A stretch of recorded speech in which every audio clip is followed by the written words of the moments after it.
La Société d'histoire de Lévis, elle a été fondée en 1976. Elle s'appelait originellement la Société d'histoire régionale de Lévis. Donc on a changé le nom récemment.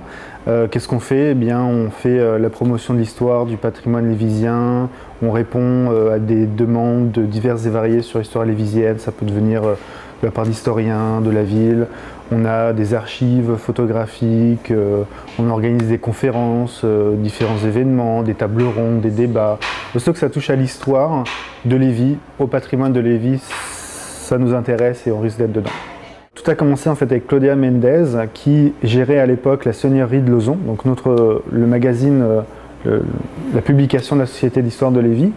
Et dans le cadre d'un article sur la Corriveau, et donc sur la cage de la Corriveau, elle cherchait des illustrations. En fait, son idée de base, c'était de montrer à quoi pouvait ressembler la cage de la Corriveau, mais également la manière dont représenter cette cage-là dans la culture populaire. Et dans ses recherches, donc en utilisant Google Images, elle a trouvé une cage exposée dans les archives plutôt du Peabody Essex Museum à Salem. Et elle trouvait ça intéressant qu'il y ait une telle cage dans ce musée-là. Donc elle s'est renseignée sur cette cage-là et s'est rendue compte que c'était la cage de la veuve Daudier de Saint-Vadier. Pas de Saint-Vallier, mais de Saint-Vadier. Et donc c'est le fait que ce soit plus Corriveau que ce soit mentionné, mais Daudier, et le fait que ce soit pas Saint-Vallier, mais qu'il y ait eu une erreur de frappe finalement, et que ce soit Saint-Vadier, c'est peut-être ça qui fait que quand les gens recherchaient dans les outils de base de données Corriveau ou Saint-Vallier, forcément ils ne trouvaient rien vu que c'était rentré sous un nom différent. Et donc quand elle va trouver ça, elle va ensuite aller à Salem avec donc Manon Pelletier. Si je ne me trompe pas, Claude Jeunet y est aussi allé. Donc ils vont y aller à plusieurs reprises pour rencontrer la direction du Peabody Essex Museum. Et finalement, tout concorder pour nous faire tout concorder sur le fait que ça devait être la cage de la Corriveau. Donc si on fait le cheminement de la cage, on retrace donc, le cheminement de la cage, il y a une suite logique. Puisqu'on sait que c'était dans la collection de B.T. Barnum, puis c'est le Peabody Essex Museum qui a récupéré cette collection-là.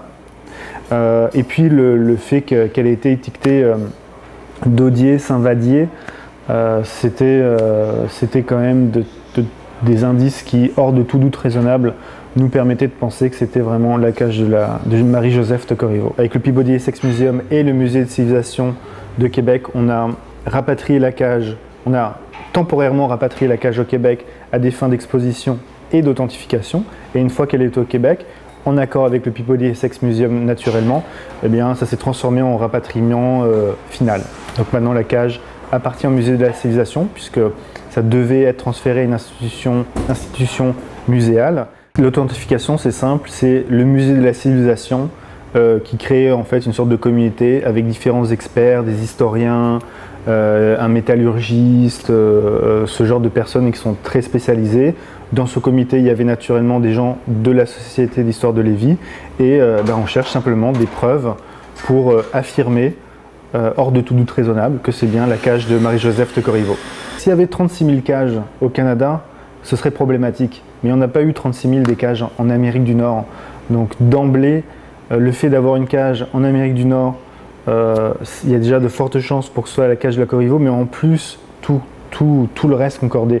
L'authentification n'a fait que lever les quelques doutes qui pouvaient subsister. Ce qui m'a vraiment touché, c'est quand on l'a exposé, de voir des gens qui venaient de tout le Québec, qui venaient et de voir vraiment que eux étaient touchés, qu'ils étaient bouleversés.